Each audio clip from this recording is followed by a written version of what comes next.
Selamat pagi teman-teman semua dan Ibu dosen mata kuliah Dinamika Struktur dan Teknik Gempa.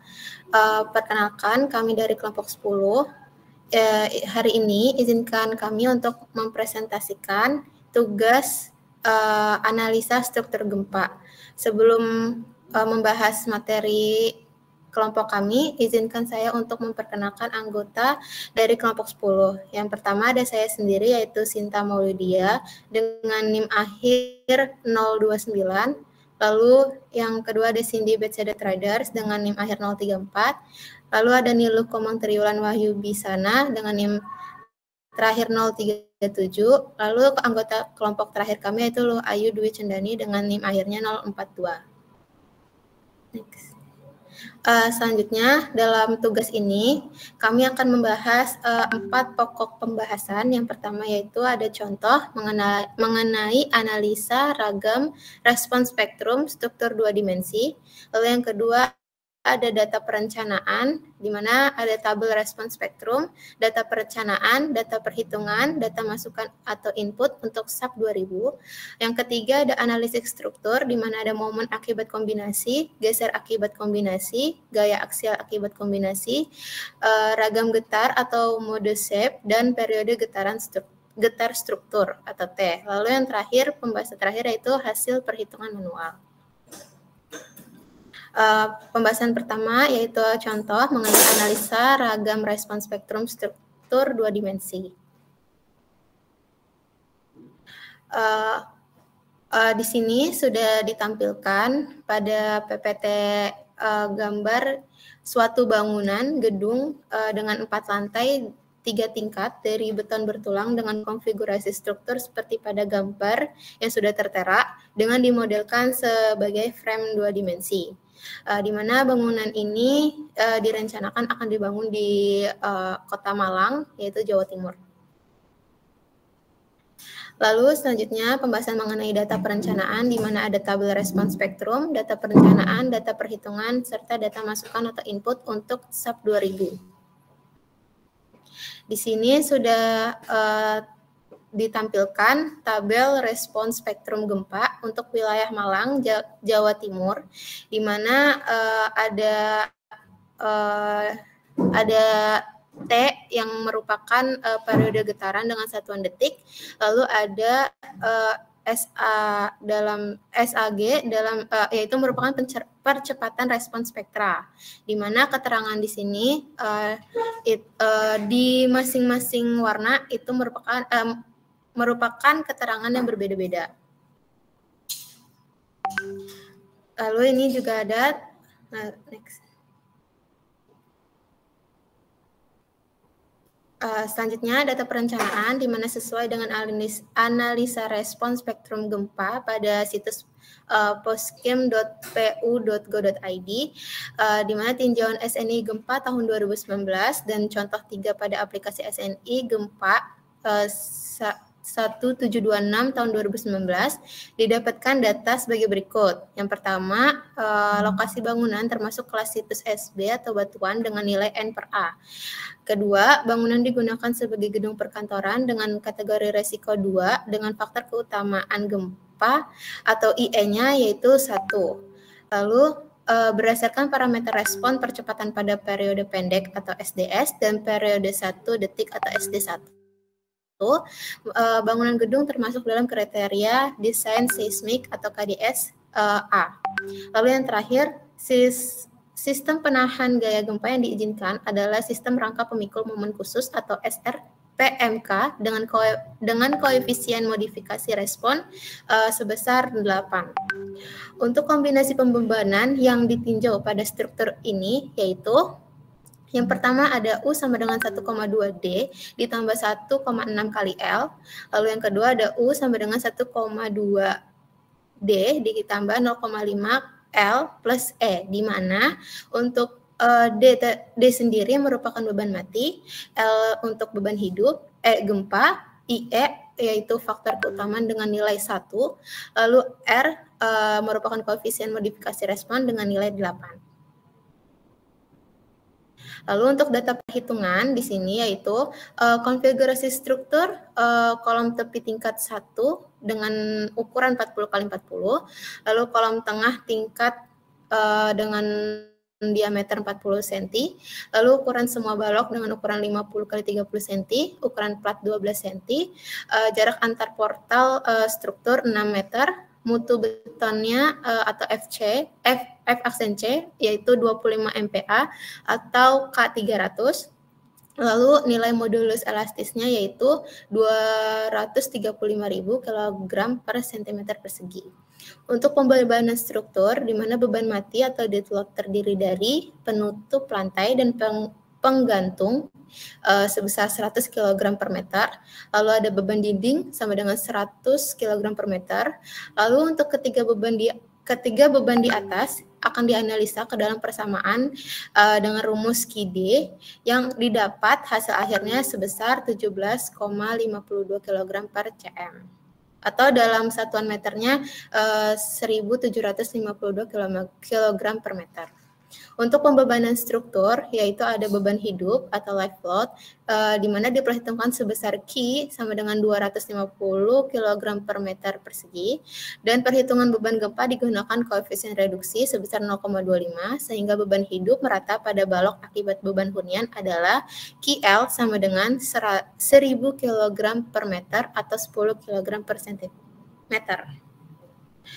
Lalu ada perhitungan berat tingkat W besar dan massa tingkat M besar, di mana beban terpusat akibat beban mati dan beban hidup pada titik berat lantai gedung. Di sini dihitung yang pertama ada berat balok sebesar 4.320 kg, lalu ada nilai WD-nya itu sebesar 25.344 kg, nilai WL-nya itu sebesar 12.000 kg. Lalu penghitungan selanjutnya yaitu mengenai beban terpusat pada titik berat lantai gedung, di mana W besar mendapatkan nilai sebesar 28.344 kg. Lalu perhitungan berikutnya mengenai percepatan gravitasi di mana bernilai 980 cm per detik kuadrat. Lalu ada massa terpusat pada lantai gedung di mana M sama dengan W per G sehingga mendapatkan hasil 28,92 kg detik pangkat 2 per centimeter. Lalu untuk gaya geser seismik didapat nilai 2078,56 Newton. Selanjutnya akan dijelaskan oleh teman saya, Cindy Betseda Traders, untuk waktu dan tempat dipersilakan. Baik, selanjutnya saya akan menjelaskan mengenai data masukan input untuk SAP 2000, di mana sebelum memulai pemodelan, kita akan memilih sistem satuannya, di mana pada contoh perhitungan ini digunakan sistem satuan KGF cm Celsius. Kemudian untuk yang kedua ada menyusun konfigurasi struktur, di mana di awal dipilih dari menu file, kemudian pilih new model, kemudian pada kotak new model intil legend, dipilih satuan yang sama seperti tadi, yaitu KGF cm Celsius, kemudian pilih gambar 2D frame, dan ketikkan data konfigurasi seperti number of days-nya ada 2, kemudian number of stories-nya ada 2, number of days-nya 3, kemudian untuk story height-nya ada 400, dan bay width-nya ada 600, kemudian bisa diklik OK. Kemudian selanjutnya memasukkan data ini akan menghasilkan struktur portal 3 lantai dengan ketinggian masing-masing tingkat 400 cm. Nah, untuk mendapatkan tinggi tingkat dari lantai 1 sama dengan 600 cm, maka diperlu dilakukan perubahan koordinat arah Z dari join di tumpuan. Perubahan koordinat dilakukan dengan cara klik semua join pada tumpuan, kemudian pilih menu edit dan move. Kemudian pada kotak move selection point, masukkan data change coordinate baik delta X-nya 0, delta Y-nya 0, dan delta Z-nya minus 200. Kemudian bakal diperoleh tapak gambar seperti yang ada di gambar di kiri ini dengan konfigurasi struktur dengan tinggi tingkat 6 meter pada tingkat 1, serta tingkat 2 dan 3 tinggi tingkat 4 meter.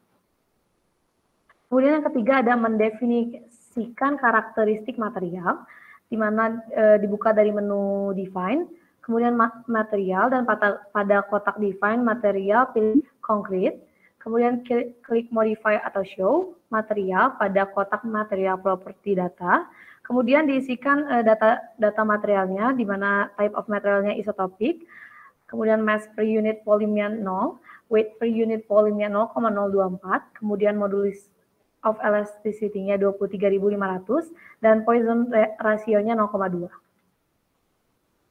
Yang keempat ada mendefinisikan dimensi elemen. Dari menu define, pilih frame section untuk menampilkan kotak frame properties. Kemudian pada kotak choose property type for add, klik add rectangular, kemudian klik add new property. Dan pada kotak rectangular section, masukkan dimensi balok 50 per 30 cm. Di mana section name-nya diisi dengan B5030, kemudian depth-nya 50, dan width-nya 30.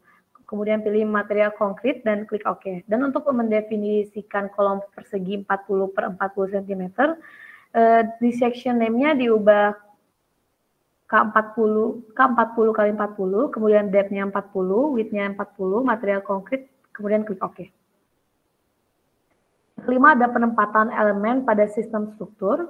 Nah, untuk mendefinisikan penempatan elemen pada sistem struktur ini dilakukan sebagai berikut.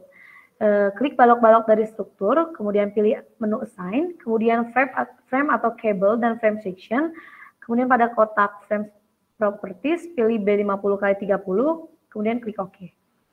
Klik kolom-kolom dari struktur, kolom ukuran 40 per 40 cm, pilih menu assign, kemudian frame atau cable dan frame section, pada kotak frame properties, pilih K40 kali 40, kemudian klik OK. Yang kemudian yang keenam ada mendefinisikan jenis tumpuan. Yang pertama dilakukan klik join-join yang merupakan tumpuan pada struktur, kemudian pilih menu assign, kemudian join dan restraints. Di dalam kotak join restraints, pada fast restraints, klik tumpuan jepit, klik OK. Kemudian yang ketujuh ada mendefinisikan kasus pembebanan, load case, dan load patterns. Data pembebanan dari beban mati, beban hidup, dan beban gempa dimasukkan secara terpisah pada program komputer. Untuk itu perlu didefinisikan kasus pembebanan atau load cases dan untuk beban mati date, beban hidup live, dan beban gempa quick. Dari menu define, klik load cases pada kotak define loads, masukkan data, load name type-nya date, self weight multiplier-nya 1, klik add new load, kemudian load name type-nya live, kemudian self weight multiplier-nya 0, kemudian klik add new load, kemudian load name type-nya quake, self weight multiplier-nya 0, kemudian klik OK.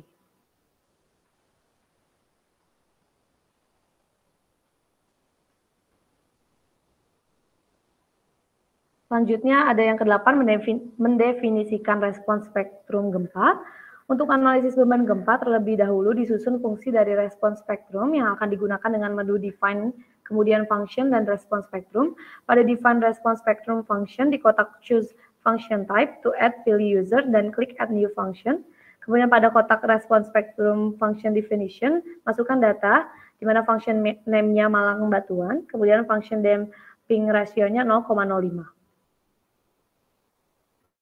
Selanjutnya yang ke-9 ada mendefinisikan kasus pembebanan atau load case dan load pattern. Selanjutnya untuk definisi 10 akan dijelaskan oleh teman saya, Trion.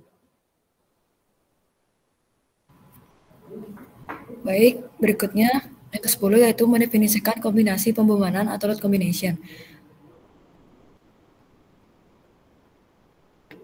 Baik, dari menu define, klik combination pada kotak define respond combination, lalu klik add new combo. Pada kotak respond combination data, masukkan data sebagai berikut.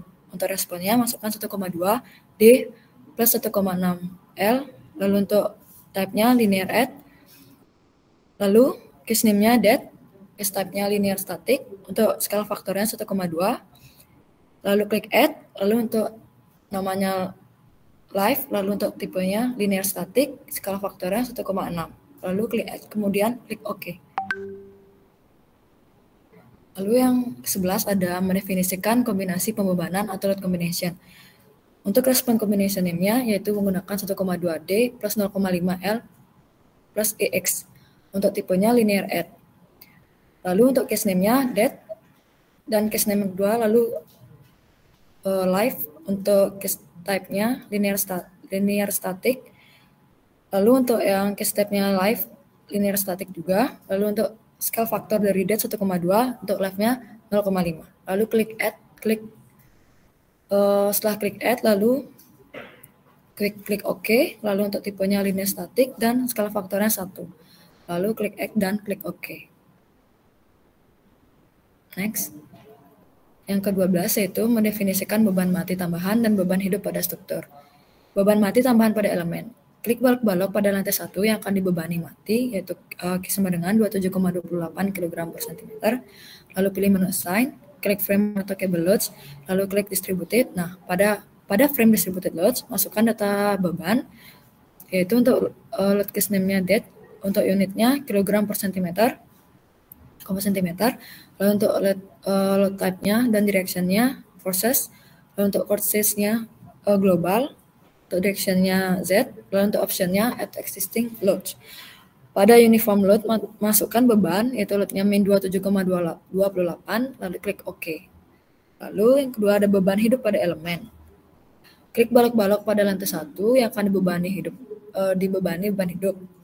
Q sama dengan 15 kg per cm, lalu pilih menu assign, lalu klik frame atau cable loads, lalu klik distributed. Nah, pada frame distributed load, masukkan data beban, yaitu live, unitnya kilogram cm. Next. Lalu yang ke-13, analisis struktur. Nah, karena bangunan dimodelkan sebagai struktur 2 dimensi, maka untuk efisiensi proses perhitungan, model struktur ini perlu didefinisikan sebagai struktur 2 dimensi yang terletak di bidang X dan Z, dengan cara sebagai berikut. Pilih menu Analyze, lalu klik Set Analysis Option Analysis. Pada kotak Analysis Option, pilih Plane Frame, XZ Plane, lalu klik OK, lalu pilih menu Analysis, lalu klik Run Analysis. Selanjutnya, analis struktur itu akan menghitung momen akibat kombinasi, geser akibat kombinasi, gaya aksial akibat kombinasi, ragam getar atau mode shape, dan periode getar struktur, dan base reaction, serta perhitungan manual.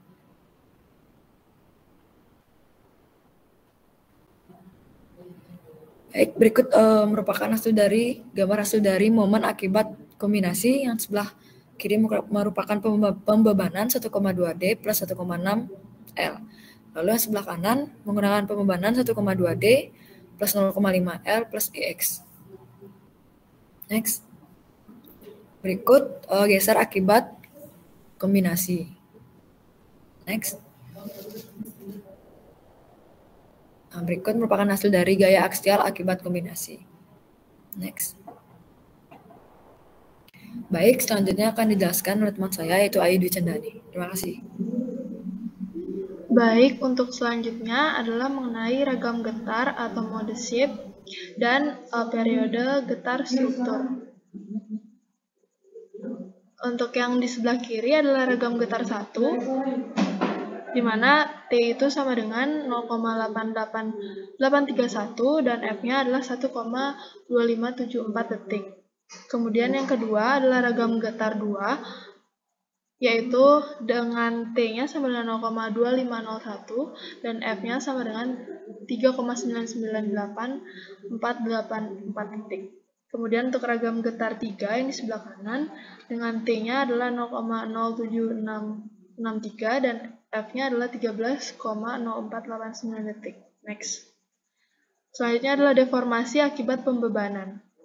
Yang di sebelah kiri ini merupakan deformasi akibat beban tetap dengan pembebanannya itu 1,2D ditambah 1,6 L. Kemudian yang di sebelah kanan adalah akibat beban sementara dengan 1,2D ditambah 0,5 L ditambah E. Next. Selanjutnya adalah ragam getar atau mode shape dan periode getar struktur dengan ini merupakan rekapan hasil ragam getar dengan menggunakan SAP 2000. Next. Nah, kemudian ini adalah hasil perhitungan SAP 2000-nya, di mana didapatkan gaya geser dasar atau global Fx yaitu 2368,28 kN. Nah, ini adalah hasil perhitungan manual yang telah kami buat. Next, untuk hasil akhir yang kami dapatkan, untuk hasil perhitungan SAP 2000 didapatkan gaya geser dasar 2368,28 kN, sedangkan untuk yang manual terlampir 2078,56 kN. Sekian dari presentasi kami. Jika ada kesalahan kata, kami mohon maaf. Terima kasih.